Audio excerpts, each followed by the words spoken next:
August 1998, deep in the bowels of the British Museum, work began on building an extension to the erotic literature and artifacts section. While the curator was clearing some shelves, he found a locked leather portmanteau wedged between a collection of early Byzantine pornographic Texas home care bathroom tiles and a first edition of Janet and John Go Brass Rubbing. Portmanteau turned out to have once belonged to a Dr. John H. Watson. And hidden under his surgical instruments were several volumes of hitherto unpublished memoirs, recounting his adventures with none other than Sherlock Holmes. The BBC now brings you the newly discovered casebook of Sherlock Holmes. Snappy title, eh?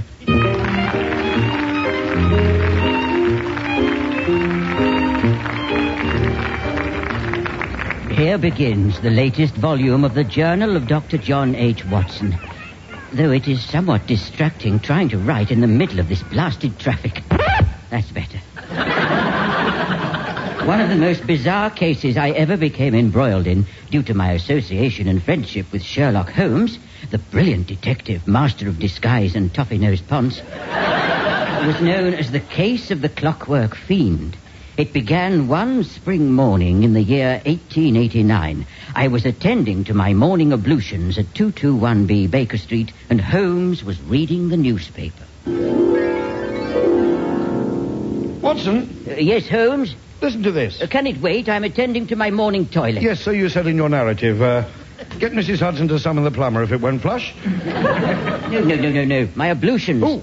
I wish to try some of that new eau de cologne my nephew sent me. Ah, yes. It's the one I use. Curious. Don't you mean Kouros? Not where I squirt it, no, but... Never mind that. Just look at the headlines in this morning's Daily Slag. Oscar Wilde ate my hamster. A most interesting euphemism. Gutter press, Holmes. Let me peruse over its pages. You'll do no such thing. I've got to give it back. I see how newly installed speaking tube is working. See who it is, Watson. Hello?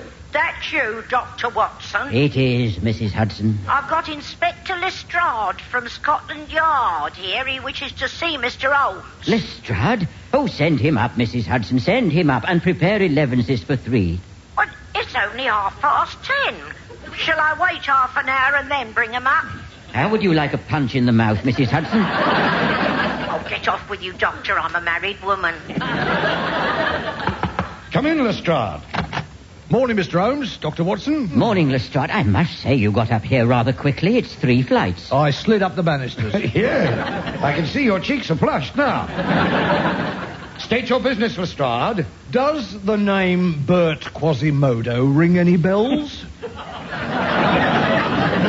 No. Why? I've got a body I'd like you to look at. Honestly, Inspector, you're such a flirt, aren't you? A dead body in Brixton. Capital. We'll take a look as soon as we've had our 11s, eh, Watson? No time for 11s, gents. This won't wait. Driver, take us to Brixton with all speed. Lestrade, we're still in my apartments on the 2nd floor. At least wait until we get out into the street. You always have a smart-ass answer to everything, don't you, Mr. Holmes? Oh, come along. We're wasting time. At last we have another case to get our teeth into. My word, he's keen, isn't he? Don't worry, he'll be back in a thrice. How do you know? He hasn't got his trousers on yet. And so, dear reader of this journal, duly trousered and abluted, I accompanied Holmes and Inspector Lestrade downstairs to the police vehicle parked outside the front entrance of 221B Baker Street. Come along, gentlemen. Time is precious. All in? Constable Villeneuve, drive with all speed to 297 Horsemeat Terrace, Brixton.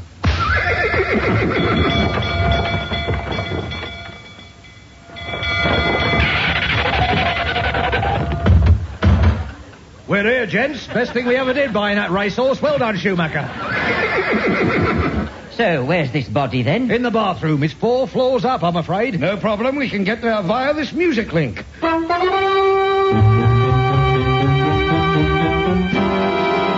Here's the bathroom, gents, and there's the body. Good heavens, it's standing up. Is it? I can't quite see from this angle. The corpse, Holmes. Oh. The corpse. What is it? You smell, Holmes. There's no need to get personal, Watson. Just because I didn't have time for my morning toilet. No, Holmes. You smell under his nose. Ah, yes. Yes, I see what you mean. Curare. The pygmy poison, if I'm not mistaken. That's what I thought. And look what he's holding in his hand. It's just a pair of moustache twirlers. Clockwork moustache twirlers, Inspector. The very latest in labour-saving devices. You wind it thus. Holmes, that was his finger. Rigor mortis has set in. Damn, I'm still wearing my reading glasses. You'll have to sew it back on, Watson. At first, we assumed he'd had a heart seizure while waxing his moustache.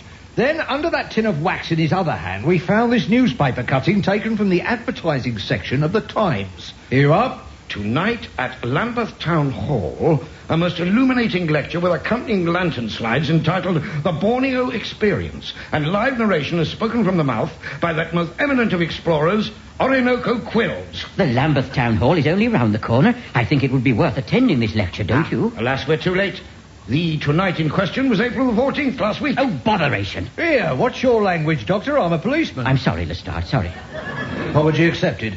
Have either of you gentlemen heard of this Professor Orinoco Quills? I have to admit a total unfamiliarity with the name, but he shouldn't be too difficult to track down. In the meantime, I'd like to take a sample of this wax back to my lodgings for analysis. Lestrade, I trust a police surgeon has been summoned to attend to this poor man. Dr. Bramwell will be here as soon as she completes her duties at the poor hospital. Dr. Bramwell? Your police surgeon is a Oh, come on, Holmes, spit it out. You know what a woman is. Of course I do, you damn fool. They're the chappies with the high voices and the low-slung mumps. Or in Mrs. Hudson's case, very low-slung Yes. mumps. Yes. You said it, Watson. She's the only person I know who can put a shine on her carpet slippers as she walks. This is no time for music hall jokes. Of course it is. Inspector, you can't possibly allow a member of the female persuasion to examine this body. Dash it all, he's in his braces. I'll do it for my usual fee. Very well, Dr. Watson, you're on. Thank you. Start work, Watson. We'd better get him downstairs. The number 35 omnibus stops outside in 3 minutes' time. We'll take him on that.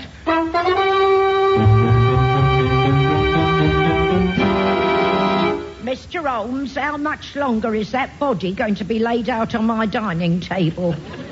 It's dripping all down my best damask. Oh, stop wittering, woman. Watson is carrying out an essential post-mortem for Scotland Yard. Well, you could at least take his foot out of my soup tureen. Oh, I wondered why his body temperature was so unusually high for a corpse. Have you come to any conclusions yet? Only that he definitely died of curare poisoning. And I'm sure when you've analysed the moustache wax, we'll surmise how it was administered. I already have. You don't mean... Yes, Watson. It seems the poor man twirled himself to death. Oh, I say, who'd have thought it? Mrs. Hudson, do leave that alone. It's evidence. Well, I've never seen one on a dead man before. Not close up, anyway. I'm surprised it hasn't dropped off. It's only his monocle.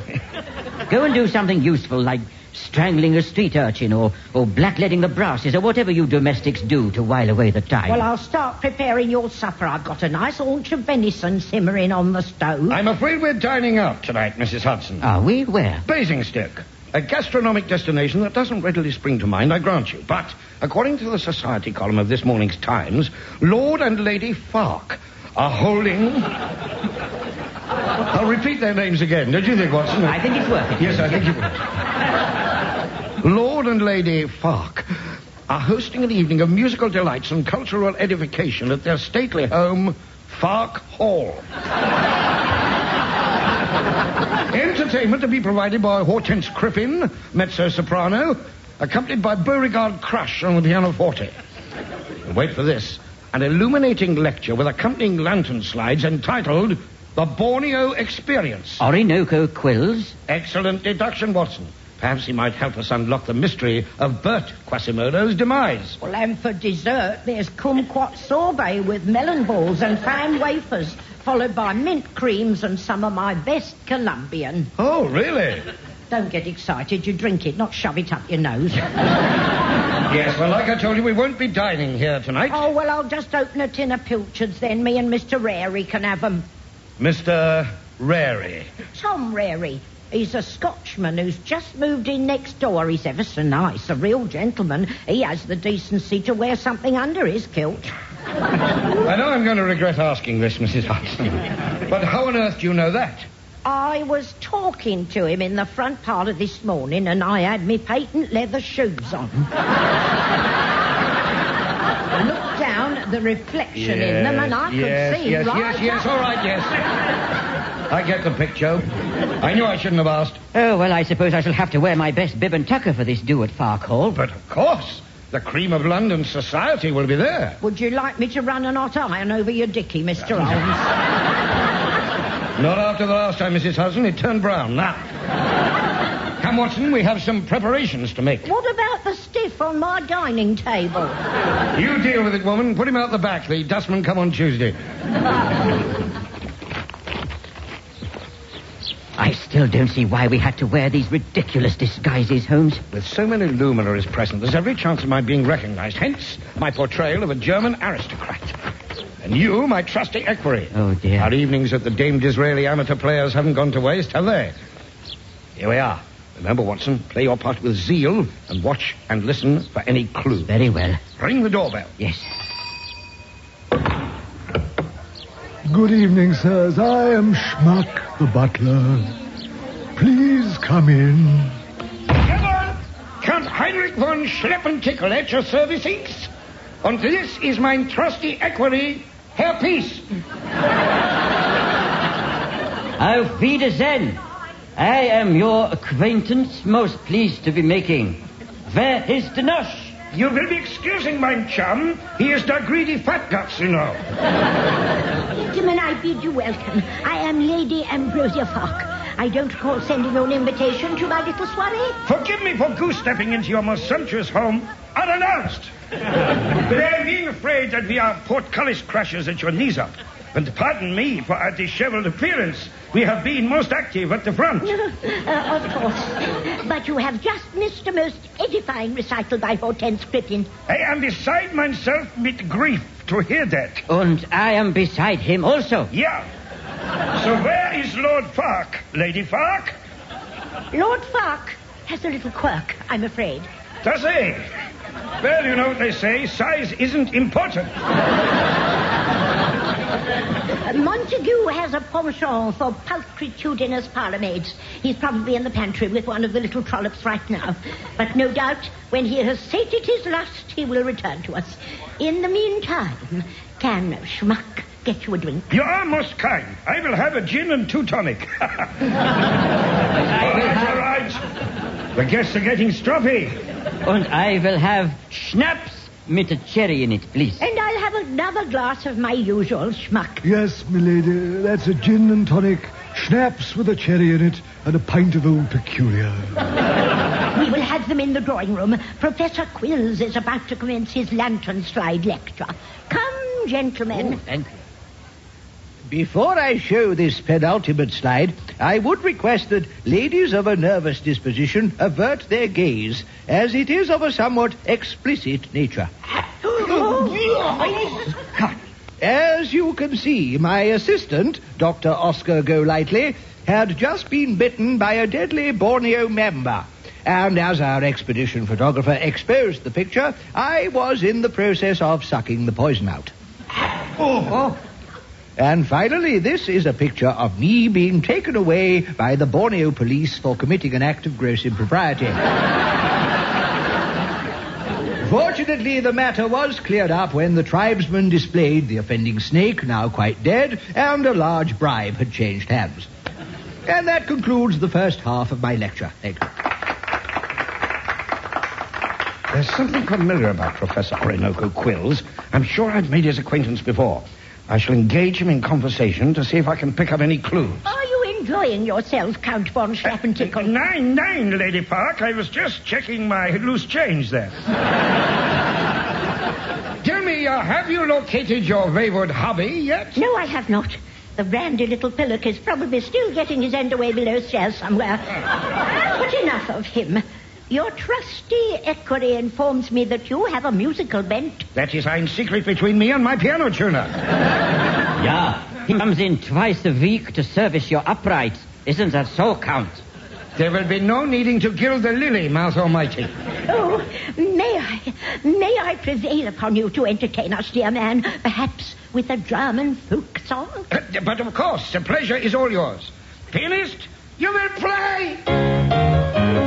I was only 6 months old, my mother and my father too. They didn't know what to feed me on. They were both in a dreadful stew. They thought of this, they thought of that, or a little bit of old control. I said, pop down to the old cook shop. I know what'll make me grow. Boiled beef and carrots, boiled beef and carrots. That's the stuff your Derby care. Keeps you fat and makes you well. Don't live like vegetarians on food they get to parts. From morning to night, blow out your kite and boil beef and carrots. They clapped. Dankeschön, music lovers. And for my first encore, I am likely to render asunder eine kleine Dichty called... I am sorry, Count, there is no time for another song. But it was going well. Yes, but the professor is ready to commence the second half of his magic lantern lecture. Ah, knickers. Oh, well. Another time, perhaps. Come here, please. Let us go to the pictures. Jawohl. What is that? I am having a puncture in my rubber ring. Holmes, it's me, Lestrade. Lestrade. We found another body. Good Lord. In Pimlico this time, and a murder of a particularly heinous nature. Then we must dispatch ourselves with all speed to the scene of the crime. And this is the exact position of the body as you discovered it, outside this open door on the landing? That is correct, sir. And this is your lodging house, Mrs... Puce. Hilda Puce. This is my lodging house, yes. And you definitely are the police. Of course we are. I showed you my papers when you admitted us. Well, I was wondering why one of you's wearing a dress and the other two are in German uniforms. We've just been to a lodge meeting, if you must know. That explains it. Poor Mr. Bowker. Who could have done such a dastardly thing? Oh, indeed. Tell me, when Mr. Bowker was alive, did he always have 3 nostrils? Good Lord, no. Just the 2. One on each side like the rest of us. A body with 3 nostrils? My God, it breaks all the rules of medical science. This is a real challenge, gentlemen. I wonder. I think a search of his rooms will provide the solution as to the nature of his demise. Mrs. Puce, did Mr. Bowker receive a package through the post shortly before he dropped off died? That he did. How clever of you. A gift I've been blessed with, dear lady. Let us search his rooms. What exactly are you looking for, Mr. Holmes? I shall answer your question as soon as I've examined the contents of his wastepaper basket. This is what I was looking for. Brown waxed parcel paper. Addressed to Ebenezer Bowker. This address, written in a flowery hand. Green ink. A faint aroma of lavender. Let's search the escritoire. The what? That thing in the corner with bow legs and drawers. No, not Mrs. Puce. Clarkson Rose, 1938. Not Mrs. Puce, the writing desk. I thought I'd just slip that one in before you did, Watson. I wouldn't stoop so low. Let me see now. This might interest you, Holmes. It most certainly does. Well done, Watson. It's just a receipt. Not just a receipt, my dear Inspector. Look where it's from.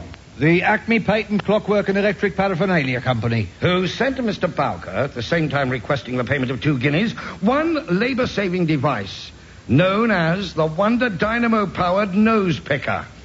Yes. Here's his checkbook, and look. Yes. The last stub was written out to the Acme Patent Clockwork and Electric Paraphernalia Company. So, he'd already paid out for his own demise before unwittingly carrying it out. He must have crawled from his bed to the landing where Mrs. Puce found him. What makes you think he killed himself in his bed? Where else would one indulge in such a private practice as nostril mining, eh? I should find the proof under his bed. No, that's not it, no. Here it is, gentlemen. The instrument of death. The Acme Bogey Master. And so, back at our lodgings in Baker Street, Holmes put the hideous contraption through its paces.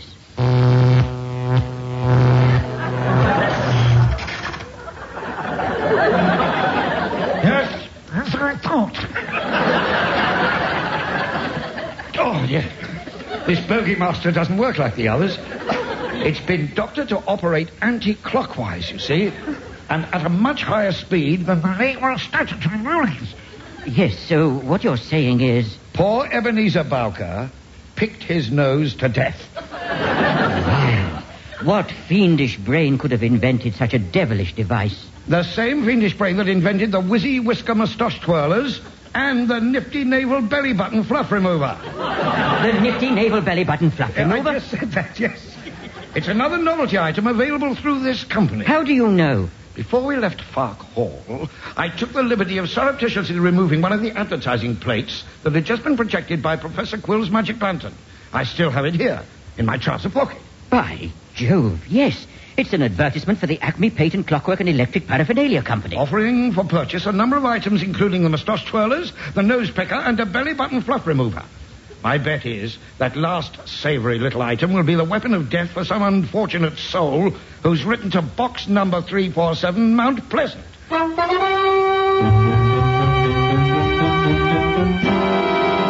Dear reader of this journal, Holmes, as usual, was right. Lestrade arrived at our chambers in a most agitated state. He was under pressure from his superiors to wrap up the case. Mr. Holmes, have you made any progress in your investigations? Fark Hall. You knew it had come in the end, didn't you? You disappoint me, Mr. Holmes. Pray let me continue, Lestrade. Fark Hall holds the key to this mystery. Of that I am certain. While Watson was doing that last bit of narration from his journal, I took a growler cab to Mount Pleasant Post Office, where I ascertained that the box number replies were to be forwarded on to an address in Basingstoke, namely the lodge house at the main gate of Fark Hall. Well, I never. I don't doubt it, Inspector. Fortunately, I did. The person who registered the box number was a gentleman by the name of Ray Timor. Hell and damnation. What is it, Mrs. Hudson? There's a telegram just arrived for you, Mr. Holmes. Well, bring it up, woman. Oh, I can't do that. I'm seeing to Mr. Rary's tea. Mr. Rary. I told you before he's the nice Scotch gentleman what's just moved in next door, 221A. Was he an asthmatic? No, he said he'd give me a tune on his bagpipes if I prepared him one of my specialities, haggis en croûte. So if you want your telegram, you'll have to come down for it. I have a better idea. Blow it up your pipe. Do what? It's only 3 floors. Big puff. Yes, that's what I've often said about you. Coming up. Oh, well caught, Dr. Watson. Yes, you shouldn't have had your mouth open. Did you get it all right? Yes, thank you, Mrs. Hudson. Good job I didn't ask you to suck. The whole of my study would have ended up in the cellar. Cheeky sod. Oh, Mr. Rary, you are a caution. What's in the telegram, Holmes? The confirmation of my suspicions. Did you know that Bert Quasimodo and Ebenezer Bowker were inventors? Go on. Not only that, but Bert Quasimodo invented the Whizzy Whisker Clockwork moustache twirlers, and Ebenezer Bowker the Wonder Dynamo-powered nose picker. You mean they were killed by their own inventions? Precisely. Just think yourself lucky, Watson, that you didn't invent a novelty suppository inserter. Thank you, Holmes. It's that damn woman again. No, Mr. Holmes, that was my mobile. A mobile speaking tube. Now, that is a novelty. Hello? Lestrade here? Oh, yes, Constable Brownlow. Really? Where? Right. Good work, Constable. Thank you, but... Well, Mr. Holmes, it seems you were right. Oh. Could have fooled me, yes. A third body has been found in Putney, in his bed, and clutching an electric belly button fluff remover. Good grief. Cause of death? Curare poisoning injected into the navel. And was the victim's name Septimus Tremble? My word, does nothing escape that alert brain of yours? Is Dale Winton Butch? Septimus Tremble was the third name mentioned on this telegram, the inventor of the aforementioned fluff remover. Poor Mr. Tremble defluffed himself to death.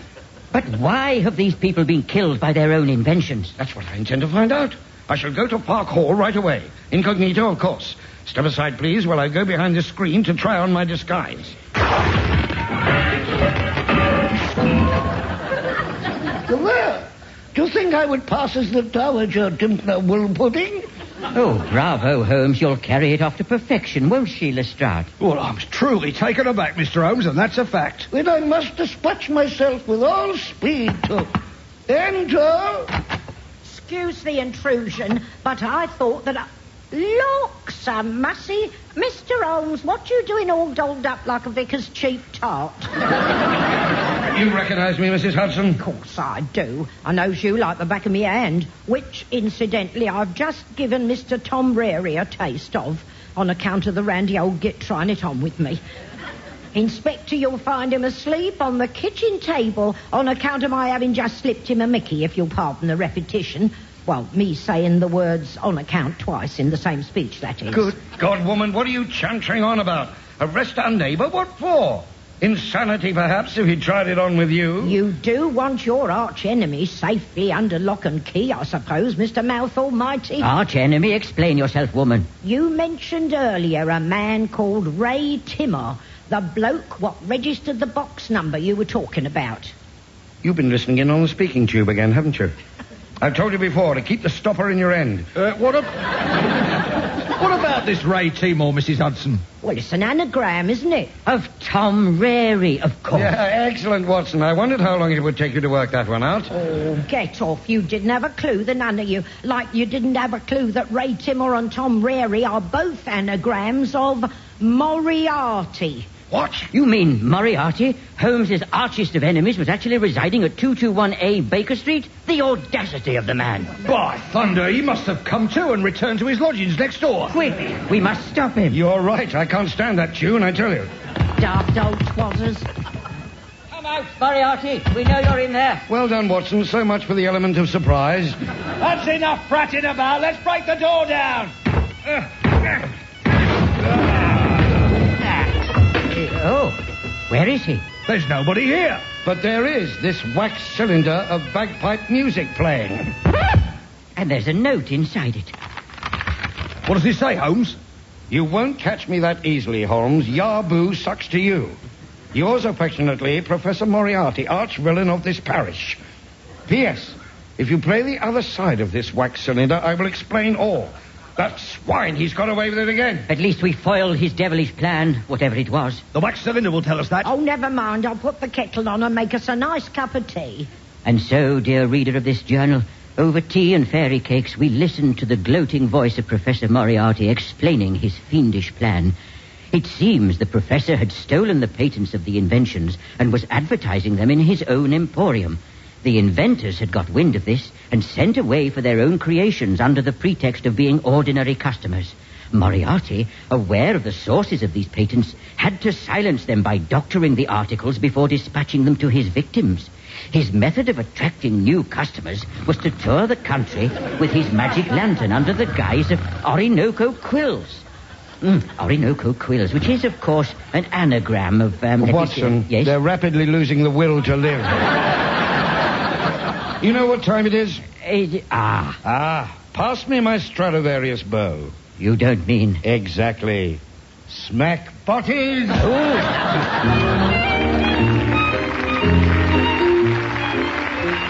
That was the newly discovered casebook of Sherlock Holmes.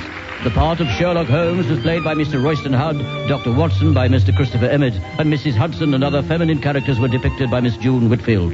The portrayal of Inspector Lestrade and a multitude of other masculine characters was rendered by Mr. Geoffrey Holland. At the pianoforte was Mr. Ian Smith, the dialogue was scribed by Mr. Anthony Hare, and the entire extravaganza was produced by Mr. Christopher Neal.